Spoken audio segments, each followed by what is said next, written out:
Bien, vamos a ver entonces hoy dos contratos que son el contrato de juego y apuestas y el de renta vitalicia, ¿sí? Primero vamos a ver juego y apuestas, ¿ok?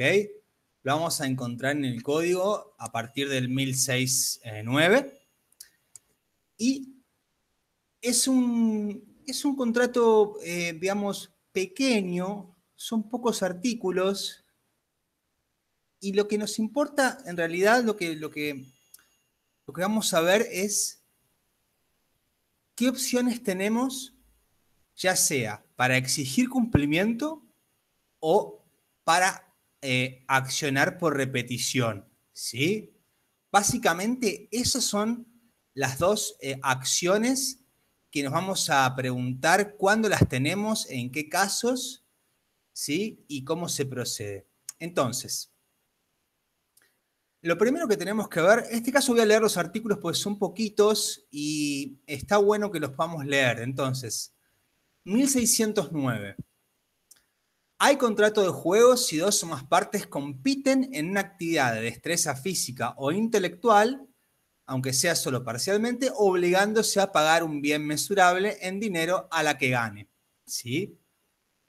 Entonces ahí tenemos ya una serie de características que tenemos que tener en cuenta. Destreza física e intelectual y la obligación de pagar al que gane. ¿Ok? Después vamos a ver que hay una facultad del juez para, en caso de que digamos, lo que deba pagar el perdedor resultare respecto del patrimonio del propio deudor extraordinario, el juez puede morigerar ese monto, ¿sí? Artículo 1611 de juego y apuesta de puro azar. Acá ya vamos a incorporar otra característica que tenemos que tener en cuenta, ¿sí? Entonces, no hay acción para exigir el cumplimiento de la prestación prometida en un juego de puro azar, esté o no prohibido por la autoridad local. Bien, entonces acá incorporamos otro concepto, que es el puro azar. ¿Sí? Esto lo tenemos que ver en consonancia con la destreza física o intelectual del artículo 1609. ¿Sí? Entonces, vamos a entender que si hay implicadas destrezas físicas o intelectuales, no hay puro azar. ¿Sí? Entonces, ahí ya tenemos una primera conclusión. ¿Sí? Vamos a tener en un contrato de juego y apuesta que no sea de puro azar la acción para exigir el cumplimiento. Es decir, en un contrato de juego y apuesta, quien gane, ¿sí? Y cuyo deudor no cumpla la obligación de pagar, entonces en ese caso tenemos la acción de cumplimiento, ¿sí?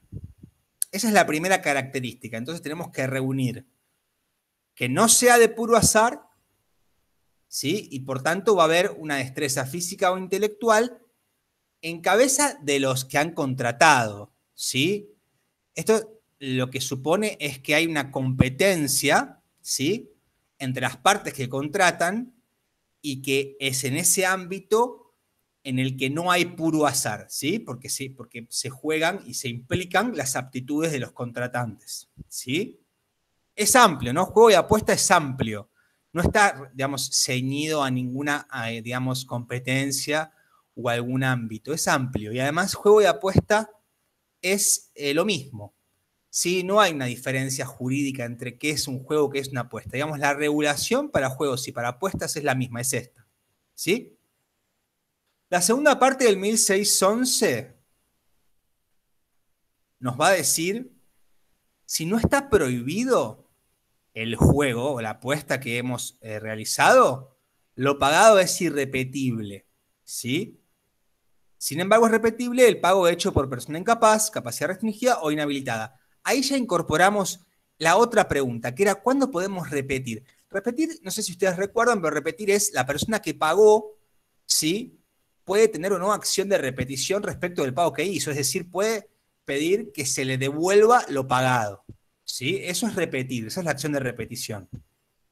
Entonces vemos, ¿sí? que si el juego no está prohibido, no se puede repetir. Lo pagado es irrepetible. ¿Sí? Entonces, a partir de estos 3 artículos, y después vamos a incorporar otros 2, vamos a ver que tenemos entonces 3 tipos de juegos. ¿Sí? Esto es una construcción también que la tomamos de la doctrina, porque leyendo estos artículos nada más no vamos a poder concluir lo que a continuación les voy a decir. ¿Sí? Así que esto lo van a encontrar más expreso en el manual. ¿Ok? En el manual, en este caso, de Borda, que yo elijo leer porque es el que más me gustó. Entonces, vamos a tener los juegos que son, digamos, permitidos, ¿sí? Los juegos no prohibidos y los juegos prohibidos. Son como 3 grupos, ¿sí? Los permitidos son aquellos que van a tener acción de repetición siempre y cuando no sean de puro azar, ¿sí? Perdón, acción de cumplimiento, ¿sí? O sea, los juegos permitidos van a tener acción de cumplimiento siempre y cuando no sean de puro azar. En el caso de los no prohibidos, vamos a ver que no hay acción de cumplimiento y tampoco hay acción de repetición. Es decir, ni quien gana puede exigir el cumplimiento, ¿sí? Ni quien pierde, si pagó voluntariamente, tiene acción de repetición, ¿sí? Entonces, esta primera división entre los juegos permitidos y los no prohibidos. ¿Bien? Hasta acá, ¿vamos bien? ¿Sí? Perfecto. Sí, profe. Buenísimo. Entonces, vamos a incorporar una partecita más que la vamos a ver en el artículo 1612. Las apuestas y sorteos ofrecidos al público confieren acción para su cumplimiento. El oferente es responsable frente al apostador o participante. La publicidad debe individualizar al oferente. Si no lo hace, quien la efectúa es responsable. Entonces acá tenemos una excepción, ¿sí? A que aquellos juegos de puro azar no tienen acción de cumplimiento. Entonces, aquellos juegos de puro azar ofrecidos al público sí tienen acción de cumplimiento. Es una excepción, ¿sí? Entonces, vimos los juegos permitidos, vimos los no prohibidos, vimos la excepción al azar, al puro azar, y ahora vamos a ver los juegos prohibidos. En el 1611, la última parte del primer párrafo, no hay acción para exigir el cumplimiento de la prestación prometida en un juego de puro azar, esté o no prohibido por la autoridad local. Entonces ahí ya sabemos que la prohibición o no es una potestad de cada jurisdicción, ¿sí? Entonces vamos a tener que estar, para saber qué está prohibido y qué no, a cada provincia de la Ciudad Autónoma de Buenos Aires, ¿ok? Y a su vez vamos a construir con el segundo párrafo, ¿sí? Y con el artículo 1796, inciso D, el tercer grupo que es juegos prohibidos, ¿sí? Si bien, como les decía, no podemos especificar solo con el código qué juegos están prohibidos y qué juegos no, sí podemos observar la regulación que hace sobre ello el código. Entonces, les repito, 1796, inciso D, que lo que nos dice es que el pago es repetible si la causa del pago es ilícita o inmoral. ¿Bien? Entonces, considerando esto y leyendo un poco de vuelta el 1611, segundo párrafo, vamos a ver que construimos un poco la regulación de los juegos prohibidos, ¿sí? Entonces, lo leo una vez más para que trato de que quede lo más claro posible. No hay acción para exigir el cumplimiento de la prestación prometida en un juego de puro azar, esté o no prohibido por la autoridad local. Si no está prohibido, lo pagado es irrepetible. Entonces, si lo que no está prohibido, lo pagado es irrepetible, ¿sí?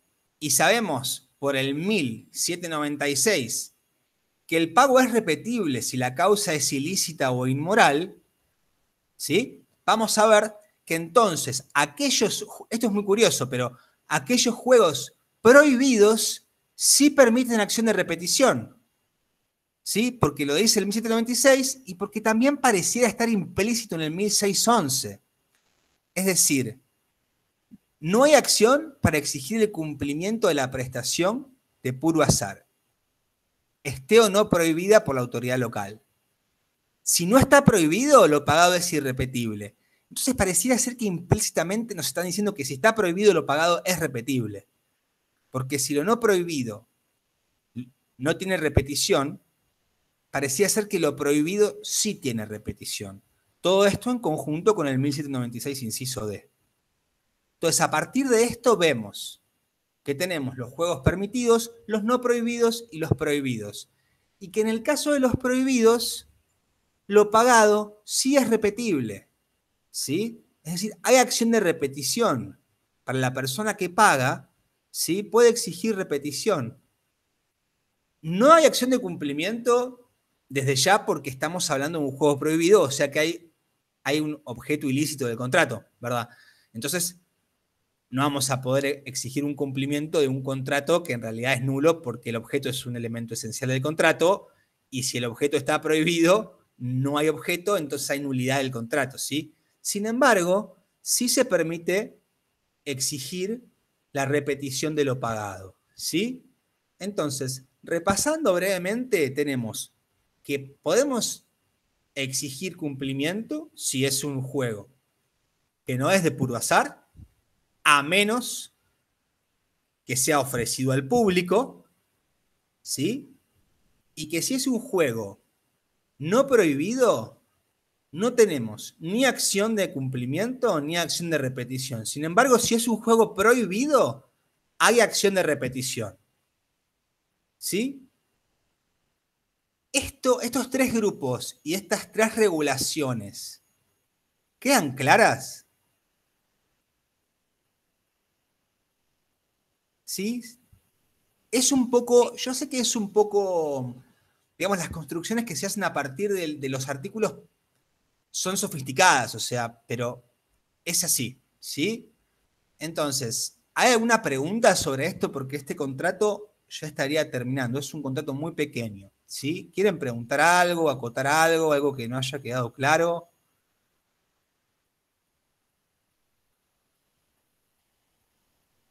Perfecto, bien. El último artículo nos dice, en 1613, los juegos, apuestas y sorteos reglamentados por el Estado Nacional, Provincial o Municipal están excluidos de este capítulo y regidos por las normas que los autorizan. Esto significa que todo lo que es lotería, quini, y, digamos, carreras de caballos, casinos, etcétera, no están regulados por esta, por esta normativa, ¿sí? Siempre que, digamos, pertenezca la administración del juego a un Estado nacional, provincial o municipal, la regulación es otra, ¿sí? Este pequeño capítulo del código regula solamente todo aquello que no tenga, digamos, involucramiento del Estado, ¿sí? Porque todo aquello que vaya en cabeza de un Estado nacional, provincial o municipal va a tener su reglamentación propia, ¿sí? Quizás les hacía ruido un poco, si yo cuando me acuerdo cuando cursaba esto, bueno, lo primero que pensaba es, pero ¿cómo la lotería? ¿Cómo no se puede repetir? ¿Cómo no tengo opción de cumplimiento? Bueno, claro, esto es porque la regulación es exclusiva para todo lo que no tenga que ver con el Estado, ¿sí? Gabriel, yo tengo una consulta. Sí, ¿No podrías dar un ejemplo de juego de puro azar? cualquier juego, ¿entendés? Qué sé yo, un truco, ¿entendés? Vamos a jugar al truco y hacemos un contrato, ¿sí? Y apostamos.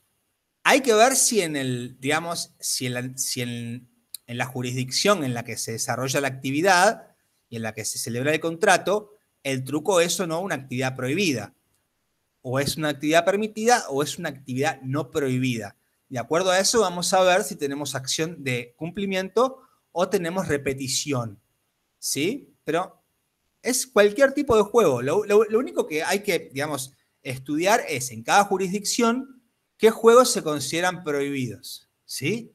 Pero eso va a ser por cada jurisdicción, ¿ok? Ok, Profesor, una gracias. pregunta. Y en este caso, por ejemplo, digamos, ¿cuál sería la diferencia con los juegos de destreza o de destreza física o intelectual? Porque por ahí se podría llegar a argumentar que el truco no está ligado al puro azar, sino que, no sé, ¿cuál es la diferenciación? Porque hay como una zona gris, parece. No, o sea, la diferenciación entre cuando está implicada la destreza física o intelectual y cuando hay puro azar. Sí, claro, un ejemplo del juego de destreza física e intelectual para diferenciarlos bien de los juegos de puros azar. Un partido de fútbol, Ah, por ah, ejemplo. ok. Cualquiera. Igual si justo dije truco y uno podría pensar que es puro azar o no. También justo di un ejemplo un poco Claro, gris, pero ponele, puro azar es lotería. ¿Entendés? listo. Puro azar Vale. es.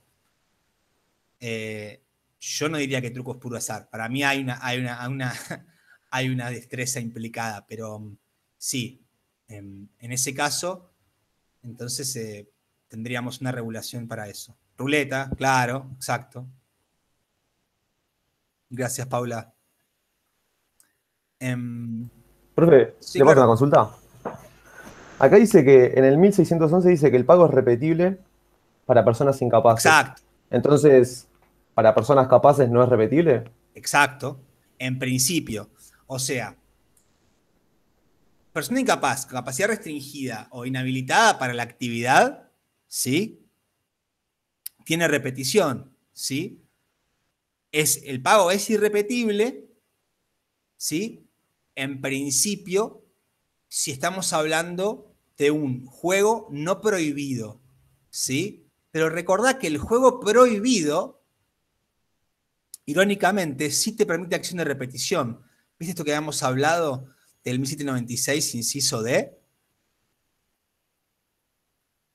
Sí, sí, sí. Entonces, vas a tener acción de repetición, obviamente si tienes una inhabilidad o una incapacidad o restricción de la capacidad, ¿sí? O si el juego está prohibido, ¿sí?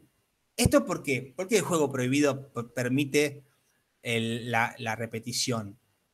Y se supone que, digamos, para desincentivar, digamos, las apuestas en ámbitos y en actividades que la ley no permita, ¿sí? Esa sería la justificación jurídica, ¿ok? Es como, Listo, buenísimo. perfecto, ¿sí? ¿Alguna otra cosita? Recuerden, lo más importante de esto es que esto no tiene que ver con los juegos del Estado, ¿sí? Esto es lo más importante. Una regulación para los particulares, ¿sí? ¿Ok? Bien. Pasamos entonces al otro contrato que es el de renta vitalicia. Este contrato, bueno, sí, es un poco más extenso y un poco más complejo que el anterior, ¿sí?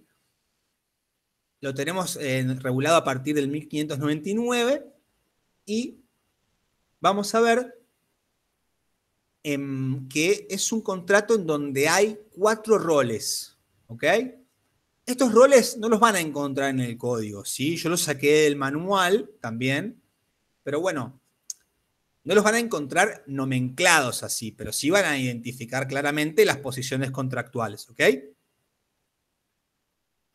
Entonces, en este contrato vamos a tener a un constituyente, a un obligado, a un beneficiario y a un determinante.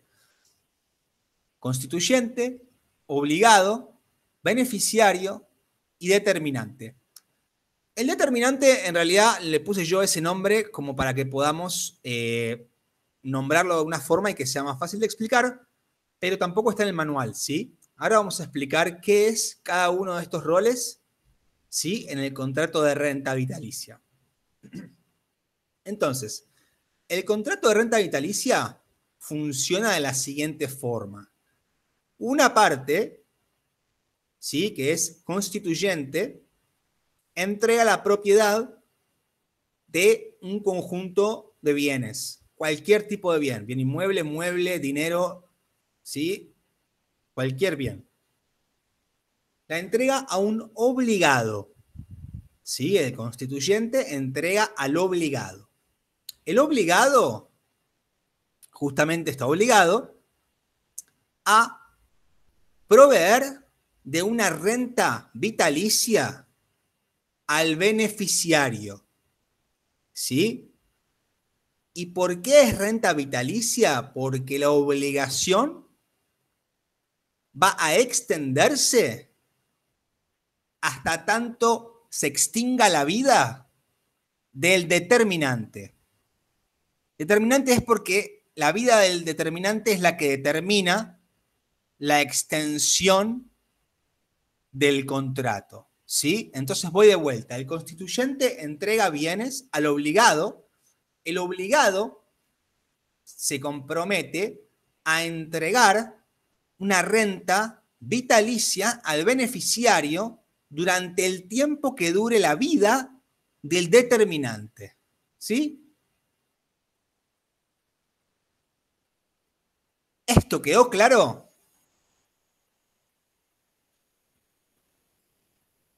¿Sí? Perfecto. Sí. No, el bien puede o no ser inmueble. No, al contrario, puede ser cualquier tipo de bien o conjunto de bienes. Pueden ser un bien inmueble y otros bienes muebles, dinero, ¿sí? Esto, Daira, ¿ok? Profe, ¿y cuál es la diferencia entonces primero con el fideicomiso? ¿Solamente la parte vitalicia? No, un montón. Las diferencias del fideicomiso son un montonazo. Ahora vamos a ir avanzando sobre el contrato, ¿sí? Y a medida que lo vayamos viendo, vas a ver que las diferencias son casi todo es una diferencia. Okay. Sí, pero entiendo digamos, el paralelismo que pudiste ver por ser 4 posiciones contractuales, ¿ok? Pero sí, son diferentes. Entonces, las 4 posiciones contractuales, ¿se entendieron? ¿Sí? Bien. Esto por lo general, digamos, se manifiesta este contrato con digamos, de una forma específica, ¿sí? Es decir, por lo general no son 4 personas, son 2, porque una persona puede desarrollar más de una posición dentro de este contrato. Entonces, por lo general, el constituyente es el que da los bienes, también es el beneficiario y también es el determinante. ¿Sí? O sea, un sujeto da una serie de bienes a otro y ese otro, que es el obligado, le paga una renta a ese constituyente hasta que el constituyente se muera. ¿Sí? Esa es la forma más habitual en que vamos a encontrar este contrato, ¿sí?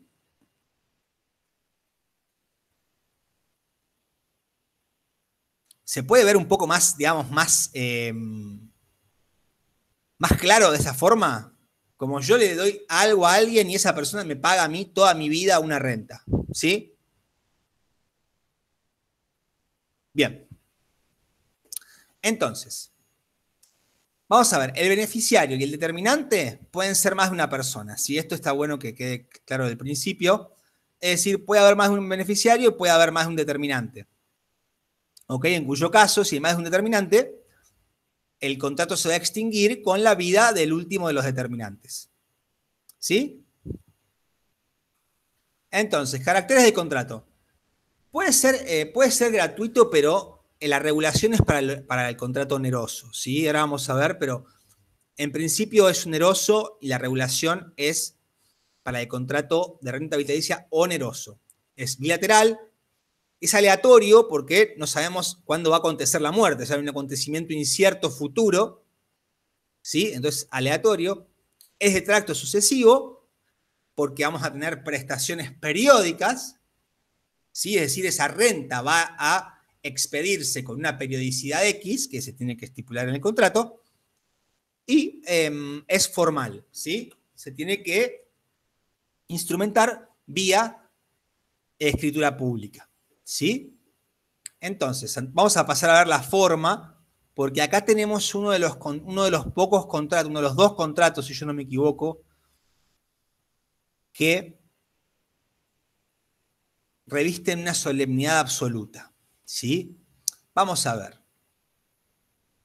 Para repasar un poco el tema de la forma, voy a leer brevemente el 969, ¿sí? Que nos dice, contratos formales. Los contratos para los cuales la ley exige una forma para su validez son nulos si la solemnidad no ha sido satisfecha. Cuando la forma requerida para los contratos lo es solo para que estos produzcan sus efectos propios, sin sanción de nulidad, no quedan concluidos como tales mientras no se ha otorgado el instrumento previsto, pero valen como contratos en los que las partes se obligan a cumplir con la expresada formalidad. ¿Sí? Cuando la ley o las partes no imponen una forma determinada, esta debe constituir solo un medio de prueba de la celebración del contrato, ¿sí? Es decir, approbationem. Esto ya lo hemos visto el año pasado, si no me equivoco. Pero bueno, lo repasamos porque justo este contrato es uno de los que tiene una solemnidad absoluta. Miren, esto también lo van a ver en el manual, ¿sí? No lo van a encontrar en el código. ¿Ok? Pero, teniendo en cuenta el 969, ¿sí?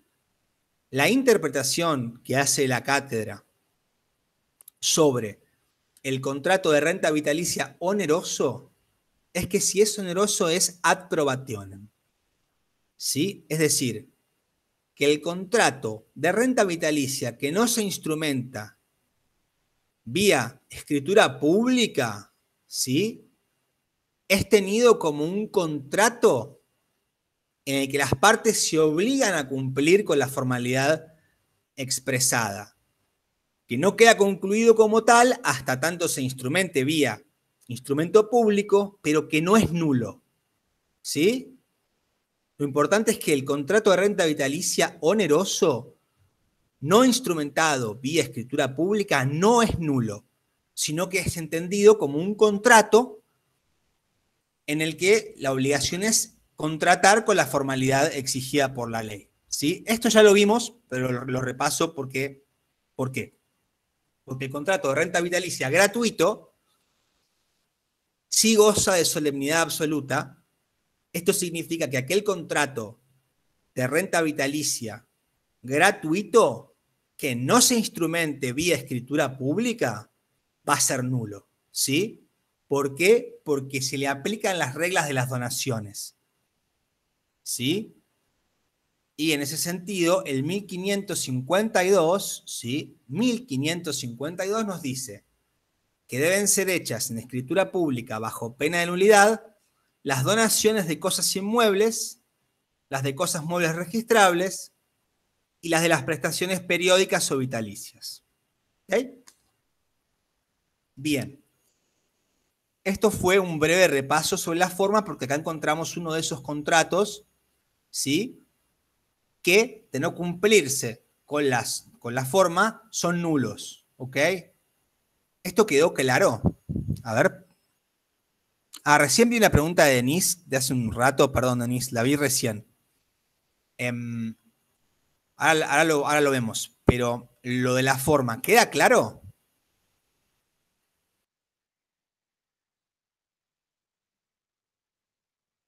$10 puntos. Bueno, Denise, ¿el constituyente es la misma persona que el beneficiario? ¿Puede o no puede serlo? ¿Sí? Es común que lo sea. Es común que el constituyente sea beneficiario y determinante, es decir, que sea la misma persona la que otorga los bienes, la que recibe la renta vitalicia y la cuya vida determina la extensión de la renta vitalicia. ¿Sí, Denise?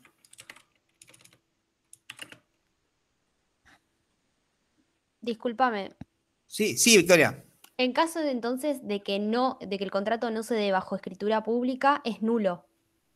Si es de renta vitalicia gratuita, es nulo.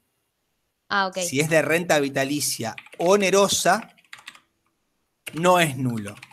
Y lo va a regular el 9, como te decía recién, el 969, y se va a entender como un contrato que no es tal, porque todavía no se instrumentó vía la forma que exige la ley, pero vale como un contrato, ¿sí? En donde las partes se obligan a contratar eventualmente con la formalidad que la ley exige. ¿Sí? Listo, gracias. No, perfecto. Buenísimo. Bien. Esto fue un pequeño repaso porque me parecía importante, porque este es uno de los contratos que efectivamente son nulos, ¿no? La renta vitalicia gratuita. Profe, Bien. una consulta. Sí, Recién dijiste un artículo del 1500 algo, no llegué a anotar cuál era. sí. Es el 1552 que habla de la forma y que es el que te dice que qué tipos de contratos van a ser nulos si no se cumplen su forma. El 1552, hay que leerlo en conjunto con el 969. ¿Sí? Gracias. No, por favor. Bien. Entonces, en el manual van a encontrar algunas diferencias, digamos, algunas similitudes con algunos contratos. Digamos, el más parecido es el contrato de renta vitalicia con cargo. ¿Sí? Se asemeja mucho, pero bueno, es distinto. Simplemente esto para, si lo llegan a leer en el manual, está bueno como también para a veces apreciar las diferencias entre distintos contratos, nos permite, digamos, individualizarlos mejor, ¿sí? Ahora, esta renta que se va a pagar, tiene que estar establecida la periodicidad, o sea, tiene que tener una periodicidad X, no sé, quincenal, mensual, anual, ¿sí? Y los montos, ¿ok? Es decir, cuánto y cada cuánto se va a pagar esa renta vitalicia, ¿sí? Se va a pagar siempre en dinero, aunque se haya acordado algo distinto, aunque se acuerde como renta vitalicia una prestación no dineraria, una prestación distinta al dinero, por ejemplo, un bien, por ejemplo, no sé, ropa, por ejemplo, granos, por ejemplo, artículos deportivos, lo que fuere, siempre el pago se va a hacer en dinero y se va a hacer respecto del valor de aquellos bienes que se pactaron para instrumentar la renta, ¿sí? Siempre se va a pagar en dinero, ¿ok? Y el pago es a plazo vencido, es decir, transcurre el periodo y luego se efectúa el pago, y además se considera la proporcionalidad, es decir, si el contrato se extinguiese, ¿sí? Se va a pagar la parte proporcional desde el último pago hasta la extinción, ¿sí? Es decir, si el contrato está estipulado con una periodicidad mensual, ¿sí? Y han transcurrido 15 días, entonces se va a pagar la mitad de lo convenido, ¿sí? Bien. Respecto del obligado, ¿sí? La persona que recibe los bienes y que está obligado a pagar la renta vitalicia. Pueden ser uno o varios, ¿sí?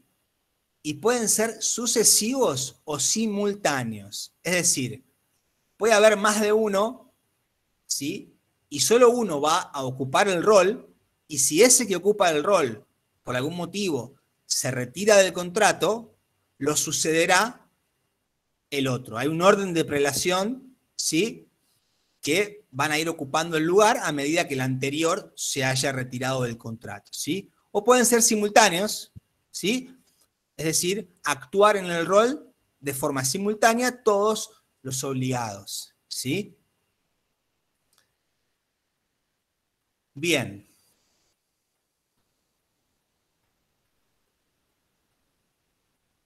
Esta renta vitalicia, ¿sí? Es un crédito, ¿sí? Como todo crédito, puede enajenarse y puede legarse, ¿sí? En principio, y a menos que el contrato establezca lo contrario, ¿sí? La renta vitalicia se hereda. Es decir, el acreedor, el beneficiario de la renta vitalicia, fallecido, ¿sí? Entre su patrimonio incluye a la renta vitalicia y los herederos, bueno, tendrán la opción o no de tomar el patrimonio, ¿sí? pero en principio, a menos que el contrato diga lo contrario, ¿sí? Es heredable. Y es también disponible, es un crédito disponible. El acreedor puede hacer puede ceder el crédito, lo puede enajenar. Es una potestad, ¿sí? Del acreedor. ¿Ok? Luego, respecto del constituyente, el que entrega los bienes, ¿sí? Debe responder por evicción y por vicios redimitorios. ¿Sí? Como hay una contraprestación, es decir, como se entrega una cantidad de bienes y a partir de eso va a haber una renta, y que es vitalicia, bueno, esos bienes tienen que estar en el estado en el que se acordó que tienen que estar, ¿verdad? Entonces, en ese sentido, el obligado va a tener la acción de saneamiento contra el constituyente si existiese en evicción o vicios redimitorios, ¿sí? ¿Vamos bien? ¿Lo van viendo? ¿Sí? ¿Alguna pregunta que quieran hacer? ¿Algo que quieran preguntar? Acá veo, ¿puedo explicar otra vez lo del pago? Camila, perdón, es que no miro el chat cada tanto. Lo del pago, ¿qué, Camila? Contame.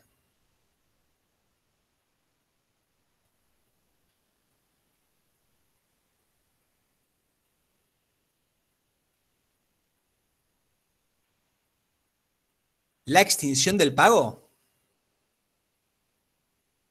¿Cómo la extinción?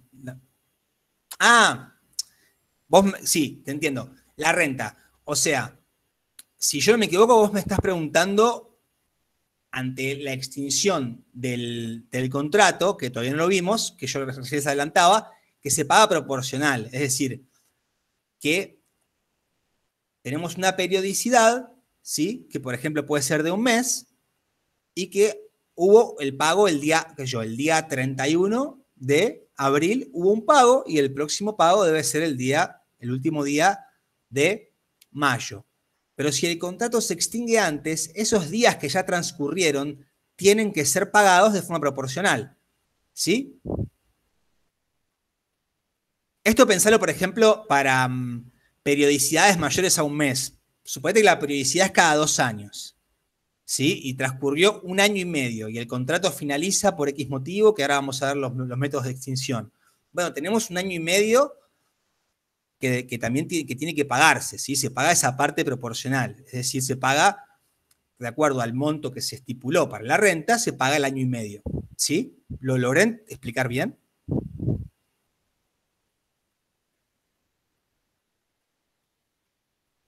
Buenísimo, perfecto, bien. Entonces, también tenemos que saber que hay acción de cumplimiento, es decir, si el obligado no paga, ¿sí? O paga menos, o paga fuera de término, el beneficiario, ¿sí? Va a tener la acción de exigir el pago, ¿sí? Así que, en ese sentido, hay que tenerlo presente. Y después tenemos el tema de la garantía. La garantía no es un requisito, ¿sí? Pero puede haber garantía y la garantía puede tener efectos sobre el contrato. Así que ahora lo vamos a ver más, ahora justo lo vamos a ver, pero tengan presente que puede haber garantía, pero no es un requisito para su validez. Es decir, puede no haber garantía y puede el contrato ser perfectamente válido, ¿sí? Entonces, resolución, ¿sí? ¿Cuándo se resuelve y cómo se resuelve el contrato? Respecto de la garantía.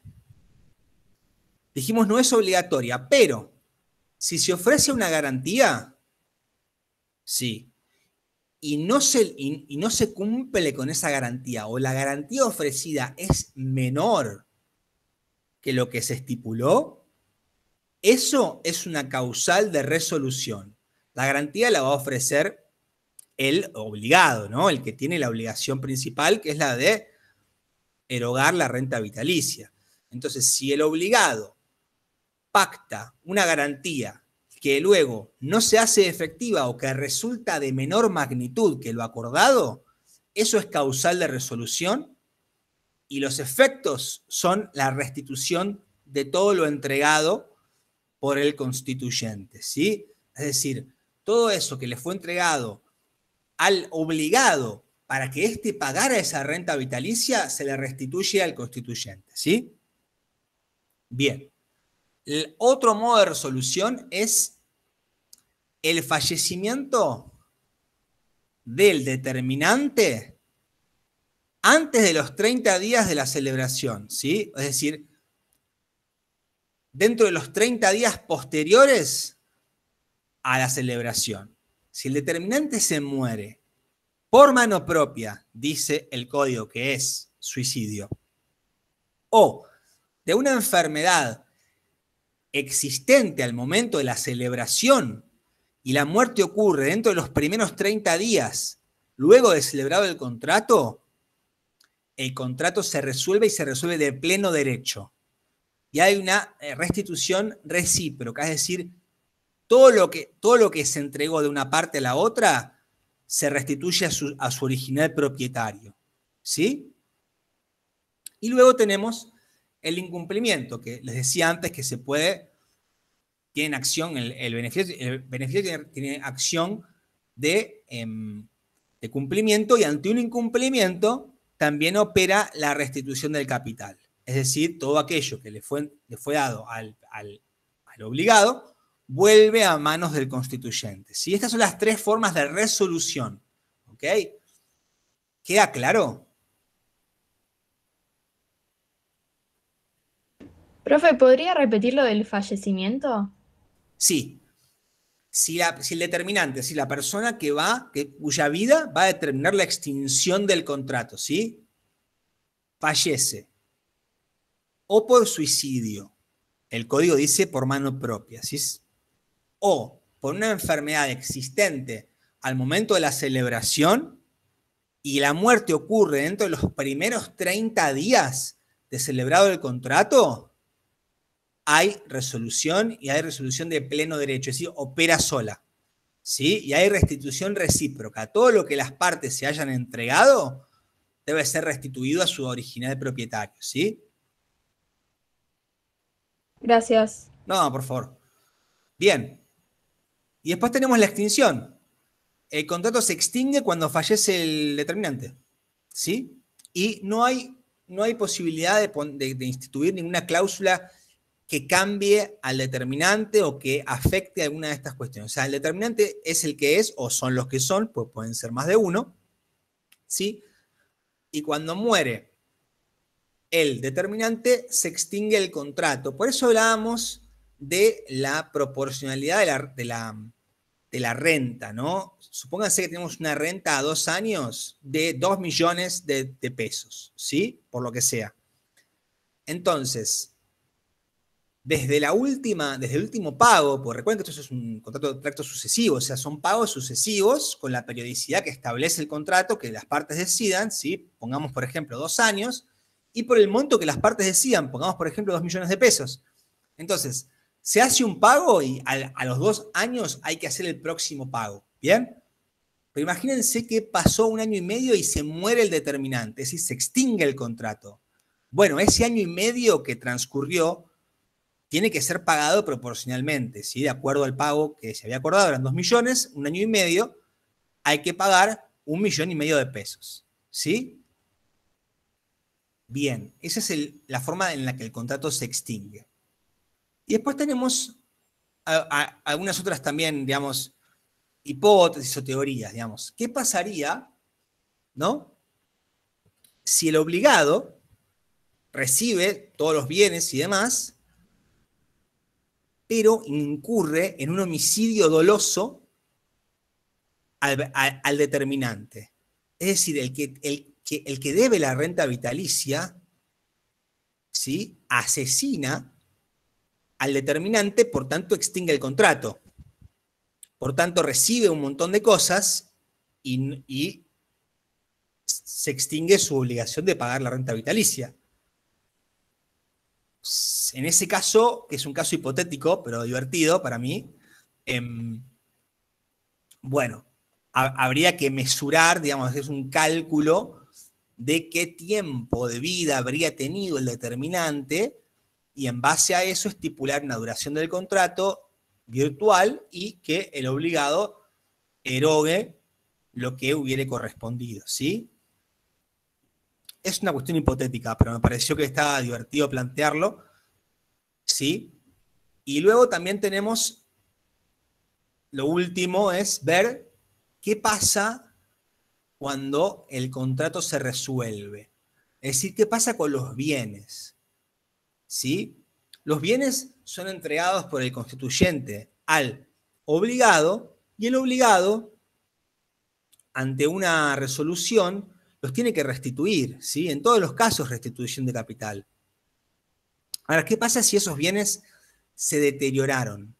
¿O qué pasa si el obligado los vendió, los enajenó o los grabó con una hipoteca, con una prenda o con una servidumbre? Bueno, naturalmente tendrá que responder por ya sea una destrucción parcial o total, o en caso de haberlos enajenado o grabado, también. ¿Sí? ¿Se ve esto? ¿Se entiende? ¿Sí? Buenísimo. Lo que nos queda por ver es muy pequeño, muy chiquito, y es que cuando el beneficiario no es el constituyente, es decir, que cuando el beneficiario es un tercero, ¿sí? El contrato se rige por las normas de la donación. ¿Sí? ¿Por qué? Veámoslo un segundo. Imagínense, el constituyente le entrega, por ejemplo, 3 inmuebles al obligado y el obligado tiene que pagar una renta vitalicia al beneficiario, que es un tercero. ¿Sí? Entonces, fíjense que el beneficiario en realidad no está otorgando nada y va a recibir una renta vitalicia. ¿Sí? Entonces, a menos que ese acto de poner como beneficiario a un sujeto, un tercero, esté vinculado con otro negocio y que se pueda entender que es parte de una contraprestación o de un negocio mayor, vamos a tener un beneficiario que va a estar recibiendo una renta vitalicia a cambio de nada. ¿Sí? Entonces, es por eso que en ese caso, la regulación que hay que tener para el beneficiario y para esa renta vitalicia es la de la donación, ¿sí? Porque fíjense que recibe algo a cambio de nada, ¿sí? Y aunque esto esté instrumentado vía un contrato de renta vitalicia, la situación es mucho más parecida a la donación. Entonces hay que regularlo con las normas de la donación, ¿sí? Bien, eso es todo. ¿Sí? ¿Tienen alguna pregunta, alguna duda, algo que no quedó claro, algo que quieran decir, que quieran acotar? Los escucho, las escucho.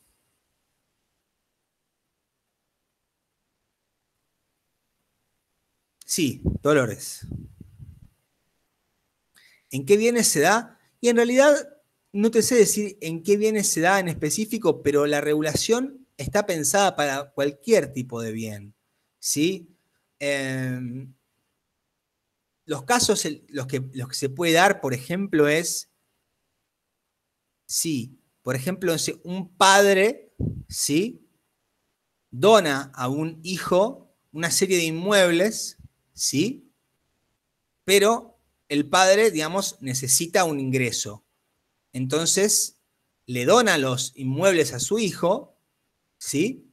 Digamos, se los otorga en renta vitalicia y el hijo va a pagarle al padre hasta que el padre muera una renta vitalicia, ¿sí? Como para que el padre viva con un dinero seguro, ¿sí? Y que al extinguirse el contrato de renta vitalicia, los bienes obviamente ya son propiedad del obligado, ¿sí? En este caso el hijo, ¿sí?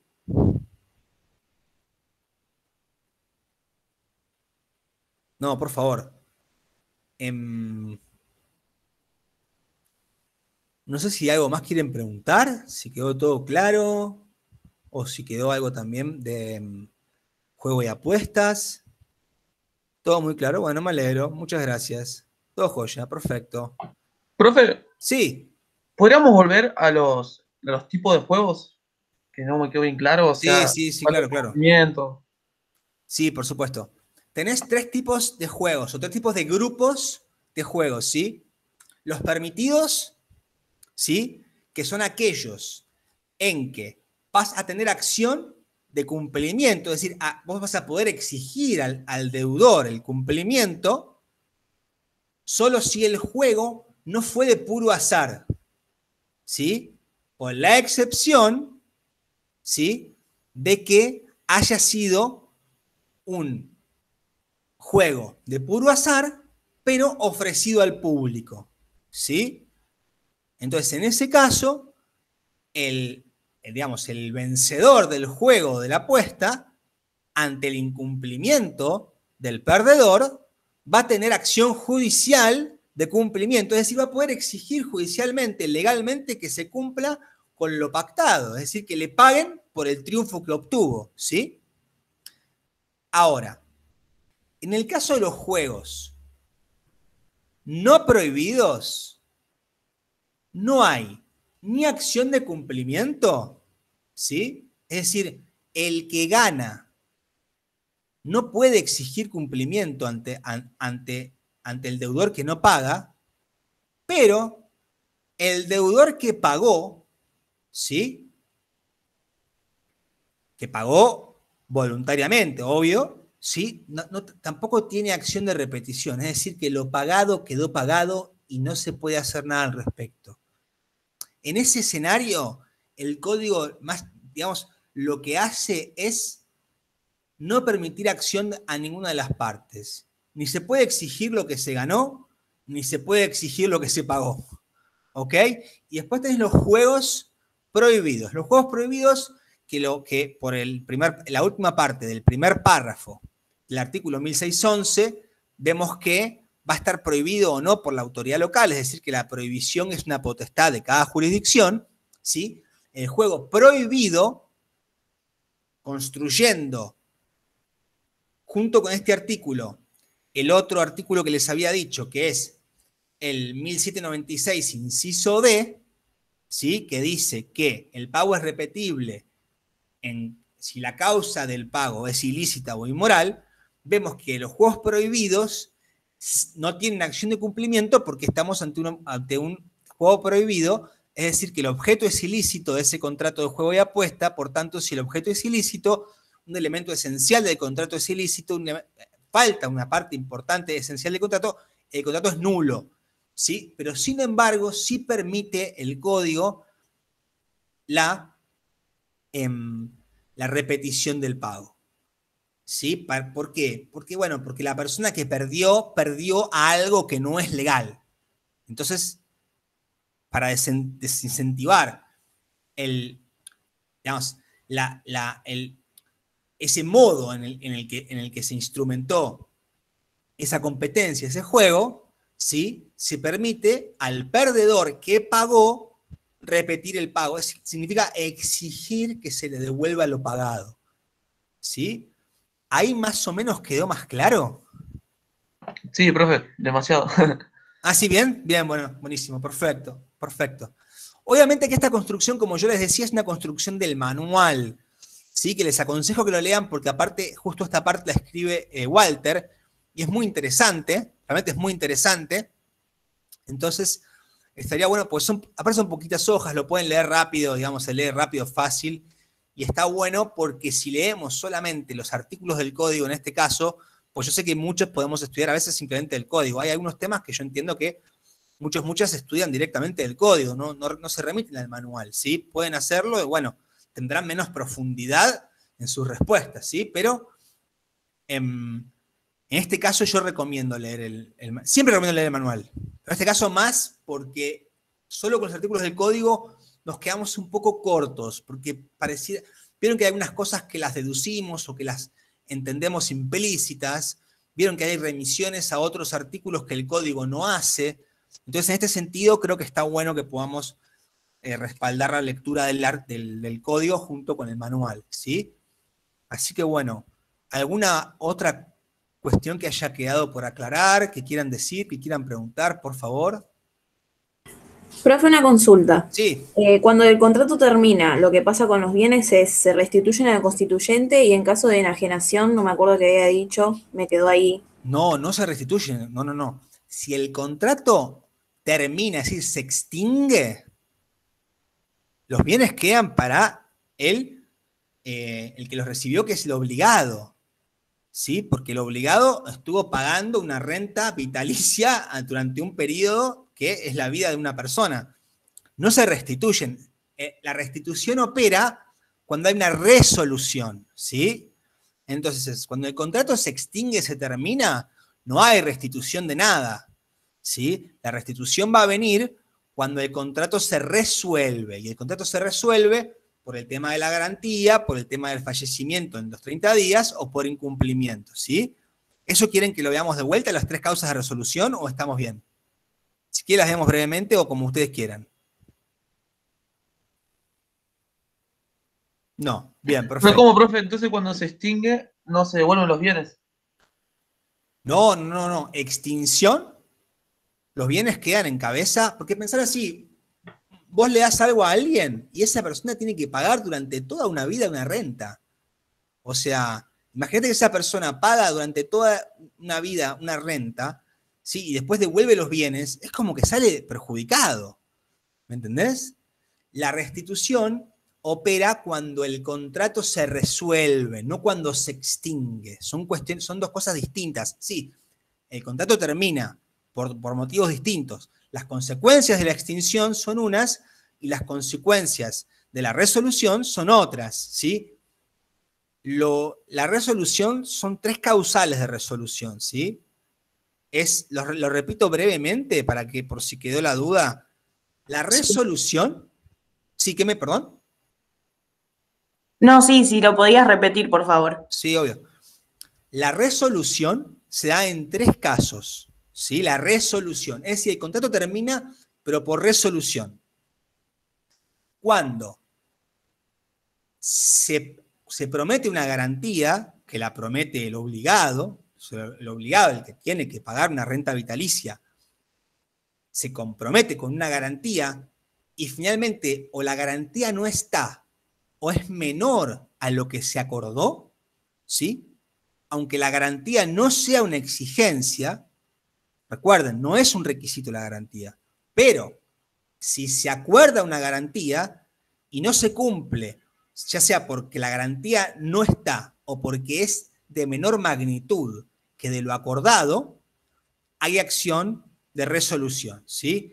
La consecuencia de esa acción de resolución, ahí sí es la restitución del capital, es decir, todo lo que el constituyente dio debe retornar a cabeza del constituyente. Y vimos que también hay que observar el estado de esos bienes, porque imagínense que por ahí el contrato lleva 5 años, desde que los bienes se otorgan hasta que por una resolución vuelven al constituyente, puede ser que hayan vuelto deteriorados, en peor estado, o que hayan sido enajenados. Entonces hay que también observar qué pasa con eso, ¿sí? El obligado va a tener que responder. Entonces, ese es un caso de resolución. El otro caso de resolución es el incumplimiento. Es decir, el obligado no paga o paga menos o paga fuera de término.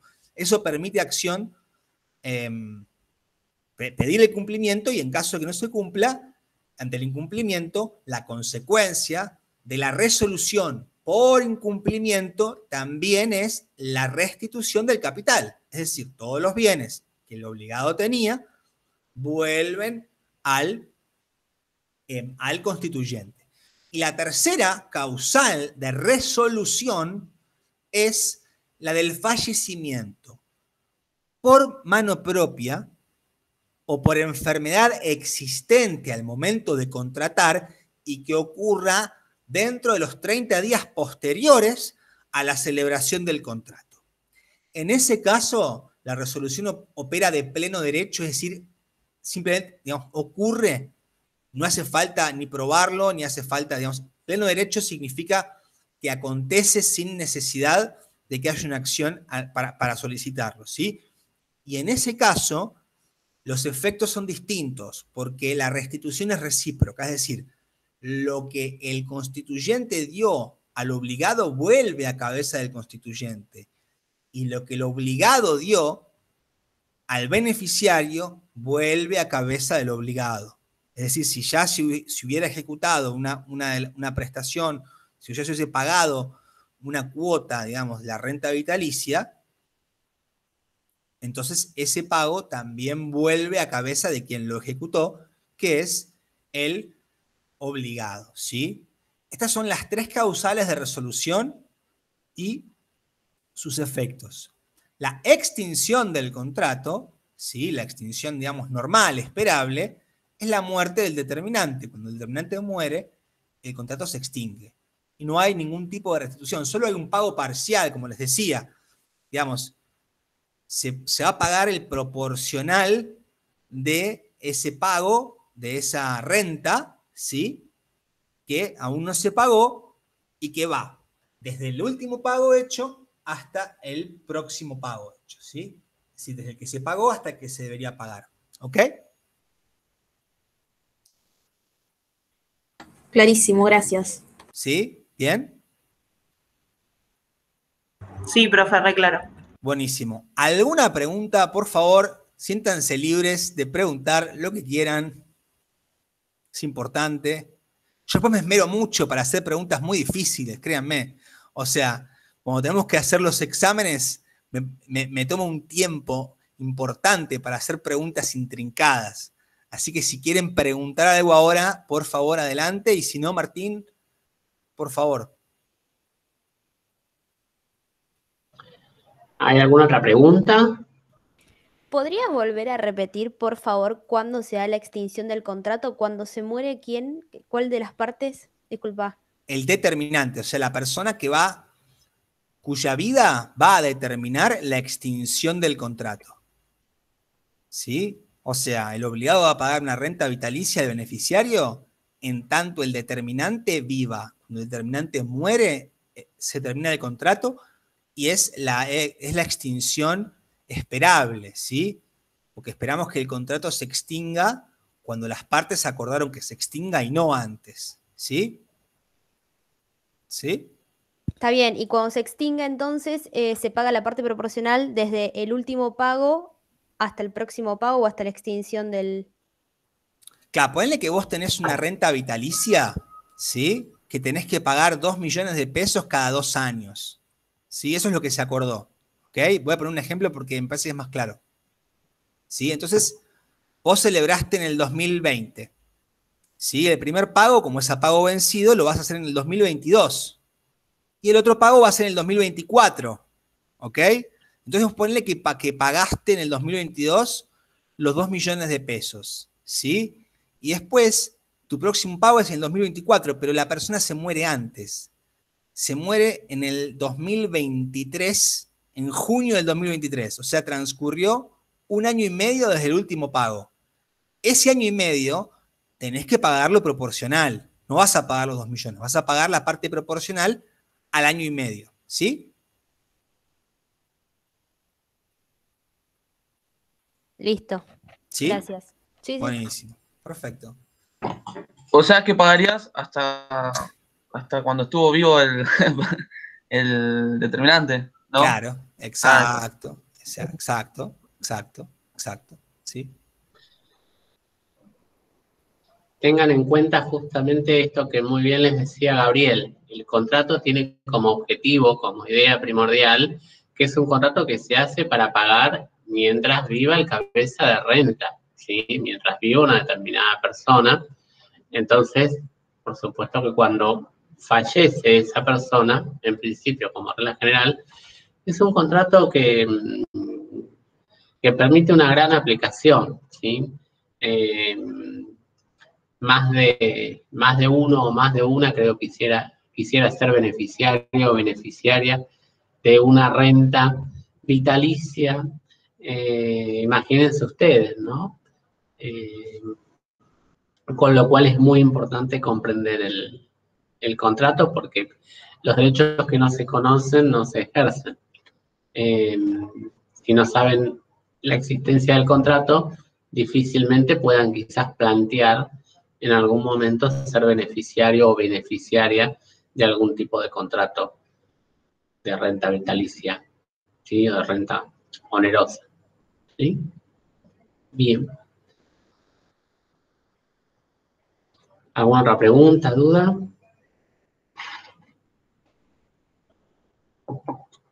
No, creo que por Muy ahora bien. quedó todo claro. Profe, yo una pregunta administrativa para Martín. A ver, adelante, Facundo. Sí, profe, vio que usted al comienzo de la clase preguntó si nosotros podemos ver la nota en el campus. A mí no, yo no Sí. no la puedo ver. Va, nunca la vi, el cuatrimestre pasado tampoco. Sabía mi nota a través del Excel que ustedes mandaban. Nosotros el Excel ese que enviamos lo subimos ahí a la cartelera para que ustedes cualquier cosa lo tengan. Pero te agradezco, Facundo, el comentario. Si alguien tiene alguna duda de que estuvieron algunas personas enviando mensajes con respecto al tema de los trabajos prácticos o de quieren confirmar, por supuesto no hay ningún problema. Facundo, no sé si vos tenés presente tus notas anteriores o no. Si no, ahí ya lo... No, sí, profe, las tengo presentes, pero en el campus nunca aparecieron. Lo sé por los Excel que ustedes mandaban al grupo de WhatsApp. Bueno, ahí te agradezco el comentario porque voy a revisar a ver qué es lo que pasó. Va, en mi caso, ¿no, Nadie profe? más Mis compañeros. claro, por eso voy a preguntar. Nadie más lo ve en el campus, ¿no? No, puede ser que... A mí tampoco, yo nunca lo vi tampoco, profe. Excepto por los Excel que Bueno, mandan ustedes, no me aparecía la nota en el campus. bien. No en A la mí parte tampoco. de evaluaciones, sino, no, les Yo veo, agradezco el perdón, comentario. yo me fijé cuando dijo Paula cómo hacerlo, me fijé hace un rato y aparece, digamos, el link que mandaron ustedes con el Excel, cambiando al Bien. cuatrimestre pasado. Eso sí, se tiene que cambiar para Genial. poder verlo. Genial, entonces, me quedo tranquilo porque sí, entonces está. Bien. Por lo menos porque el otro parcial se lo habíamos subido. El primer parcial, ahí me estoy fijando a ver si... segundo cuatrimestre 2020.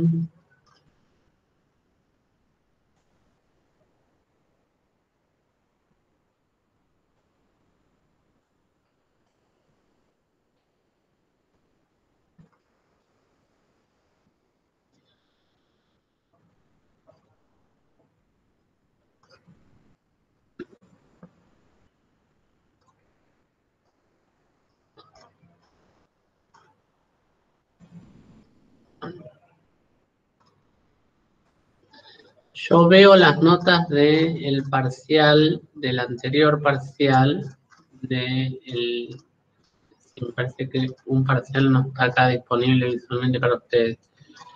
A ver.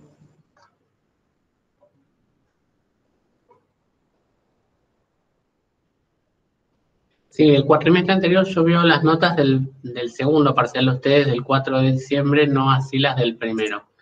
Así que ahora cualquier cosa se lo volvemos a subir, sin perjuicio de que si alguien tiene alguna duda, por supuesto, nos dice. Ahí quienes me estuvieron preguntando, obviamente les estuve diciendo según lo que nosotros nos fijamos en la planilla que tenemos nosotros, ¿no? Además de la de los Excel, de los parciales que les enviamos. Así que cualquier duda, si alguien... entiendo justamente que más de uno o más de una está pensando de cara eventualmente a promocionar la materia, con lo cual de ahí el interés por la nota. Lo que sí tengan en cuenta el tema de lo que les decía Walter al comienzo. Nosotros la nota es integral, con lo cual no estén tampoco primer parcial, segundo parcial, tercer parcial, porque nosotros la evaluación es integral. Tomamos en cuenta quién participa en clase. De hecho, algunas de las personas que me han preguntado por correo electrónico participa bastante en clase, con lo cual la nota es integral, ¿sí? Se toma en cuenta siempre en beneficio de ustedes, pero por eso no anden especulando con la nota estricta del parcial, porque la nota de los parciales, obviamente que se tiene en cuenta porque es la de los parciales, pero la nota final es integral, ¿sí? Se tienen en cuenta los trabajos prácticos, se tienen en cuenta participación en clase, etcétera, ¿sí? Muy bien. Ahora igualmente ustedes céntrense todavía en el parcial que falta, ¿sí? Que todavía les falta para terminar la materia anual. Bien, así, obviamente, cuantos menos personas tengan que rendir final de la materia, obviamente, mejor, ¿sí? Bien. Muy bien. Bueno, quedamos en contacto, que tengan un muy buen fin de semana. Saludos Gracias, a todas. profe, saludos. Gracias, profe. Saludos, buen fin de.